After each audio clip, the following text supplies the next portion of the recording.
राज study centre के online platform पे आप सभी का फिर से स्वागत है साथियों। कैसे हैं आप लोग? उम्मीद करते हैं आप लोग व्यस्त होंगे, अपने पढ़ाई में मस्त होंगे। तो आइए हम अगले वीडियो में लेकर आए हैं संविधान के अगले कड़ी को। आज जो है संविधान के मोस्ट इम्पॉर्टेंट हिस्सा, जहां से हमेशा प्रत्येक परीक्षाओं में पूछा जाता है सवाल, और वो हिस्सा है संविधान का ऐतिहासिक पृष्ठभूमि, संविधान का हिस्टोरिकल बैकग्राउंड। साथियों, संविधान कैसे बना, किस क्रम से बना, किस विकास क्रम से बना है, इसको हम लोग देखेंगे। जैसे कि मान लीजिए हमने बताया था आपको कि दो तरीके से होता है संविधान का, एक बाह्य स्रोत जो हमने देख लिया है, और एक है संविधान का आंतरिक स्रोत जिसे अब हम लोग देखने जा रहे हैं, जो ब्रिटिशर्स के द्वारा लाए गए विभिन्न अधिनियमों और कानूनों से प्रभावित हुआ है। ठीक है, तो आइए देखिए, हम लोग एक पहली बात जो जानने जा रहे हैं आज भारत वर्तमान में, कि देखिए भारत में अंग्रेजों का आगमन हुआ। अंग्रेज व्यापार करने भारत आए थे। अंग्रेज जो हैं भारत में व्यापार करने आए थे, लेकिन भारत में आने वाले अंग्रेज जो व्यापार करने आए थे भारत के शासक बन बैठे। इसका रीजन था कि भारत में एक राजा दूसरे राजा को नीचा दिखाना चाहता था, उसके राज्य को छीनना चाहता था। इस तरह की नीतियों को अंग्रेजों ने समझ लिया, और समझने के पश्चात अंग्रेजों ने फूट डालो और शासन करो की नीति अपनाई, यानी divide and rule. Divide and rule को एक्सेप्ट कर लिया अंग्रेजों ने, और इसी पॉलिसी को उसने लागू किया। और इस पॉलिसी को लागू करने के बाद अंग्रेजों ने प्लासी के युद्ध में विजय हासिल किया, जिसमें सिराजुद्दौला को मीर जाफर की गद्दारी के कारण हारना पड़ा, और प्लासी पर एक कठपुतली नवाब आ जाता है, मीर जाफर। फिर आप देखेंगे इन सभी चीज़ों को आप इतिहास के सेक्शन में देखेंगे कि क्या क्या होता है, कैसे युद्ध हुआ, क्या हुआ, कौन सी परिस्थितियां बनी। लेकिन अभी हम लोग संविधान के हिस्सा में आ रहे हैं। ठीक है, अब यहाँ पे जो मीर जाफर है गद्दी पे बैठ जाता है, उसके बाद आप देखेंगे कि फिर मीर जाफर को हटा के कासिम को बनाया जाता है, और विभिन्न प्रकार की परिस्थितियां उत्पन्न होती हैं। फिर आता है 1764 ईस्वी में बक्सर का युद्ध। ठीक, इस युद्ध में अंग्रेजों ने विजय हासिल किया और तीनों लोगों को पराजित कर दिया, अवध के नवाब शुजाउद्दौला को। उसके बाद आप देखते हैं कि मीर कासिम जो अपदस्थ नवाब था बंगाल का, और उसके बाद शाह आलम द्वितीय जो मुगल साम्राज्य के शासक थे। ठीक है, तो देखिए साथियों, हुआ क्या कि यहाँ तक पहुँचने के बाद आप देखेंगे कि अंग्रेजों का पूर्णतः इलाहाबाद की संधि हुई थी 1765 ईस्वी में। इलाहाबाद की संधि को करने के लिए लंदन से बुलाया गया था। आप देखेंगे कि लंदन से लॉर्ड क्लाइव को बुलाया गया था, ताकि वो अच्छे से संधि को अंजाम दे सके। अब संधि को अंजाम देने के लिए इधर क्लाइव आता है लंदन से, और 1765 की संधि होती है इलाहाबाद की, जिसमें बहुत सारी बातें रखी गई। लेकिन मेन मुद्दा जो है क्या हुआ, तो मेन मुद्दा जो है कि अंग्रेजों ने मुगल सम्राट से बंगाल, बिहार और उड़ीसा की दीवानी को हासिल कर लिया। यानी राजस्व मामला अब कौन देखेगा भाई? तो जो राजस्व मामला है वो ब्रिटिश देखेंगे। राजस्व टैक्स वसूलने का काम कहाँ कहाँ? तो बिहार, बंगाल और उड़ीसा की दीवानी, यानी राजस्व मामला, टैक्सेशन का जो इशूज था वो अब अंग्रेज देखेंगे। साथियों, सबसे बड़ी बात यह है कि इसके पश्चात अंग्रेजों की लूट शुरू हुई थी बिहार में और बंगाल में और उड़ीसा में। इन्होंने अधिकतम लूट किया, और लूटने के बाद आपको मैं बता दूं कि 1770 ईस्वी में, मैं बताऊं कि जो 1770 ईस्वी का सेशन था, 1770 में बंगाल में अकाल जैसी स्थिति उत्पन्न हो गई। अकाल हो गया। ये अकाल किसी प्राकृतिक घटना के कारण नहीं, बल्कि अंग्रेजों के अधिकतम टैक्सेशन के कारण था।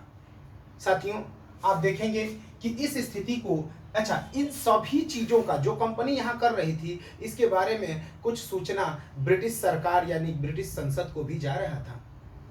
तभी ब्रिटिश सरकार ने कंपनी से अपना हिस्सा मांगा, तो कंपनी के अधिकारियों ने ब्रिटिश सरकार से उल्टे 10 लाख पाउंड रुपया मांग 10 लाख पाउंड का डिमांड कर दिया कि भाई आप मुझे 10 लाख पाउंड दे दीजिए सर, और हम लोगों के पास अपने कर्मचारियों को वेतन भत्ता देने के लिए भी पैसा नहीं है।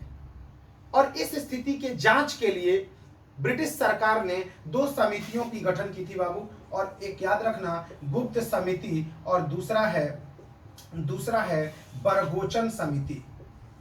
बरगोचन समिति और गुप्त समिति भारत आया और इसने अपनी रिपोर्ट जाहिर की। और इसी रिपोर्ट के पश्चात आप देखते हैं कि भारत में आप देखेंगे कि पहली बार रेगुलेटिंग एक्ट 1773 ईस्वी 1773 में रेगुलेटिंग एक्ट भारत आता है। और इसके बाद के क्रम को हम लोग देखेंगे। फिलहाल हम लोग ये देखेंगे कि पूरे ब्रिटिश शासन को किस प्रकार से हम देखते हैं। तो चलिए देखते हैं। पहली बात यह है कि ब्रिटिश शासन जो है टोटल हम उसका अगर समय देखते हैं तो पूरे ब्रिटिश काल को ऐसे हम विभाजित कर सकते हैं, ब्रिटिश शासन। और ब्रिटिश शासन को हम दो वर्गों में बांट देते हैं। ब्रिटिश शासन को हम दो वर्गों में बांट के देखते हैं। पहला है कंपनी का शासन, यानी कि कंपनी रूल। कंपनी रूल हो गया बच्चों। ब्रिटिश शासन जो टोटल है ये 1775 से लेके 7 लिख लीजिए, 1777 से लेके 1947 तक है, 1947 तक।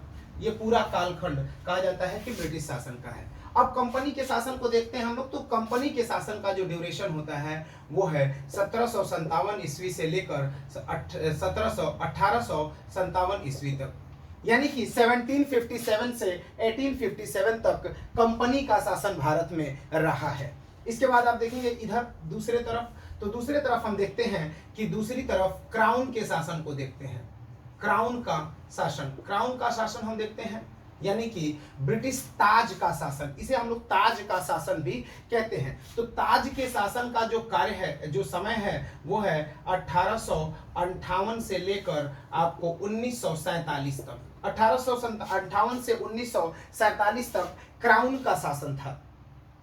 अब देखिए, मैंने जैसे बताया, जो बैकग्राउंड में मैंने बताया कहानी आपको कि कैसे भारत में 1773 का पहला रेगुलेटिंग एक्ट आता है। तो इस हिसाब से देखिए शुरू करते हैं। तो पहला रेगुलेटिंग एक्ट आता है 1773 ईस्वी में, जिसको मैंने बताया था कि कर्नल बरगोचन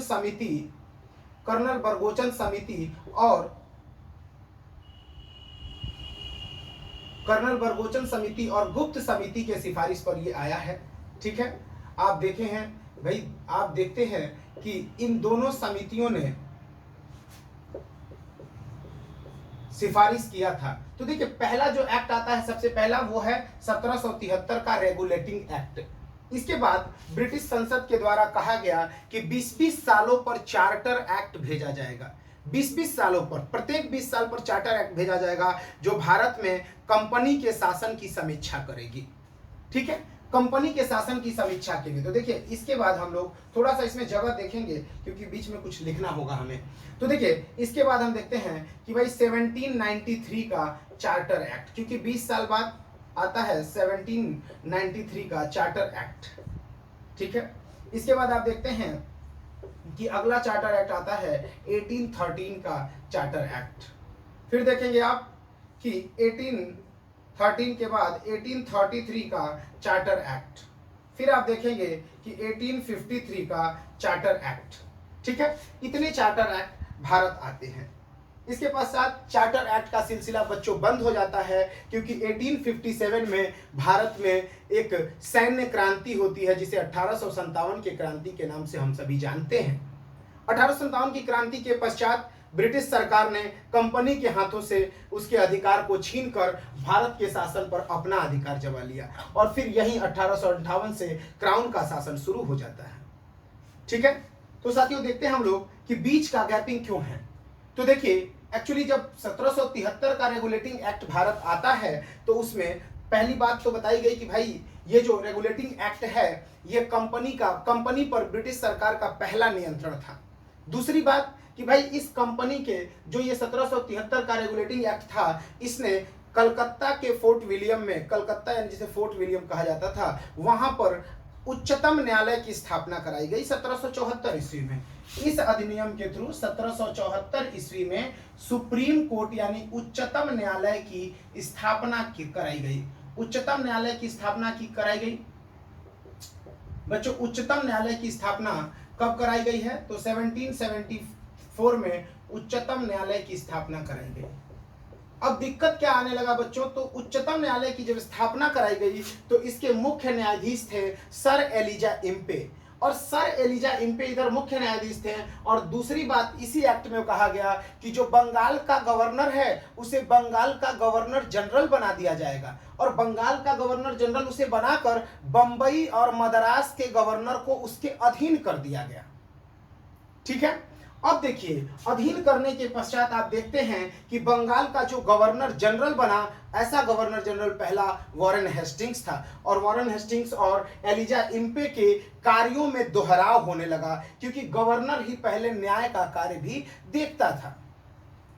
अब न्याय का कार्य ये भी देख रहे हैं और ये भी देख रहे हैं, दोनों में टकराव होने लगा, और इस टकराव की स्थिति से बचने के लिए एक एक्ट भेजा गया भारत में, जिसे हम कहते हैं कौन सा एक्ट, तो 1781 में एक बंगाल अधिनियम आया। बंगाल अधिनियम बच्चों, बंगाल अधिनियम आया। इस अधिनियम की विशेषता क्या थी, इसका जो नाम है उसे हम एक्ट ऑफ सेटलमेंट कहते हैं भाई, एक्ट ऑफ सेटलमेंट,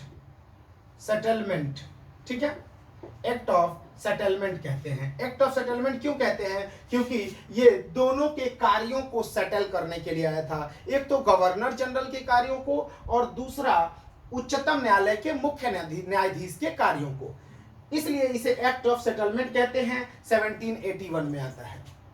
बच्चों एक और अधिनियम आपको देखने को मिलेगा बीच बीच में, जो 1784 का पिट्स इंडिया एक्ट।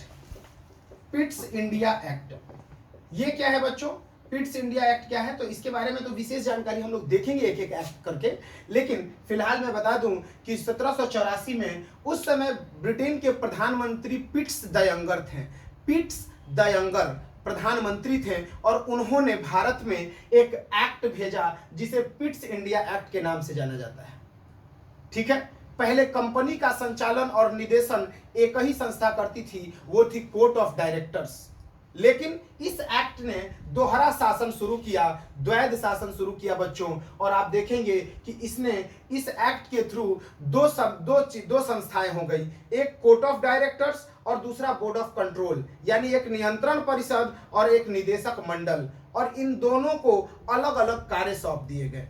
ठीक है, जैसे एक को कार्य सौंपा गया कि भाई देखिए, आप जो कोर्ट ऑफ डायरेक्टर्स है वो व्यापारिक मामलों का निरीक्षण करेगा, लेकिन बोर्ड ऑफ कंट्रोल जो है वो प्रशासनिक मामलों का नियंत्रण करेगा, उसके बारे में जानेगा और उसकी सूचना ब्रिटिश संसद को देगा।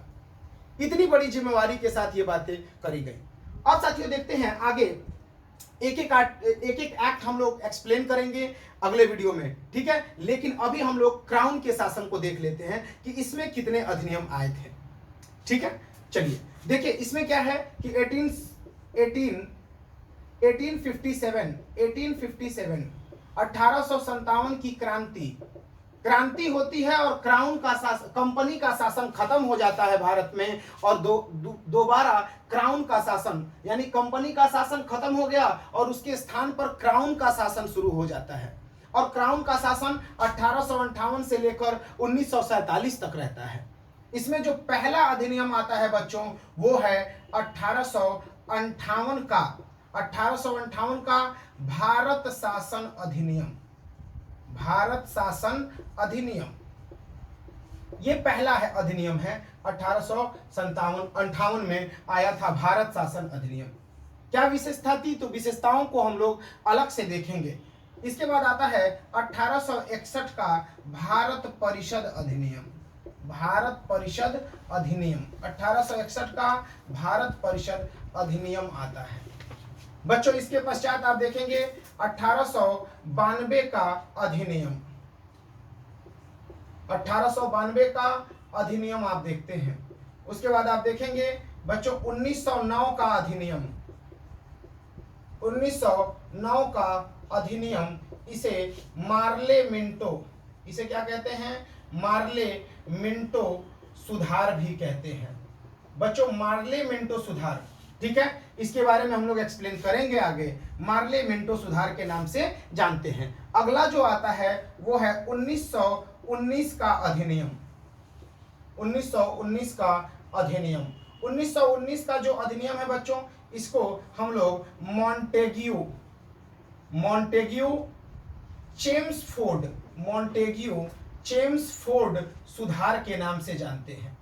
मॉन्टेग्यू चेम्सफोर्ड सुधार के नाम से जानते हैं।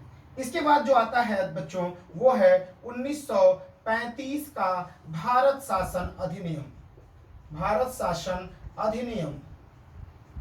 और बच्चों ये अंतिम अधिनियम था, क्योंकि इसके बाद जो अधिनियम आएगा उसे हम कहते हैं भाई 3 जून का प्लान जो है डिकी बर्ड प्लान के नाम से, माउंटबेटन योजना। तो वो योजना तो बंटवारा के लिए आया था भारत और पाकिस्तान के। तो यहां तक का जो अधिनियम आए हैं ये भारत के संविधान के निर्माण में सहायक रहे हैं और इनसे बहुत सारे प्रावधानों को हम लोगों ने हासिल किया है। ठीक है, तो ये हैं आपके क्राउन के अधीन आने वाले अधिनियम और ये हैं कंपनी के शासन के अधीन आने वाले अधिनियम। तो इस प्रकार से हमने सभी अधिनियमों के लिस्ट को देख लिया और अगले वीडियो में हम लोग देखेंगे इसके एक्सप्लेनेशन को। इसलिए आप सभी वीडियो को देखते रहिए, सब्सक्राइब करिए, शेयर करिए, लाइक करिए और बेल आइकन को जरूर दबाएं ताकि अगले वीडियो का नोटिफिकेशन सबसे पहले आप तक पहुंचे। ठीक है, धन्यवाद।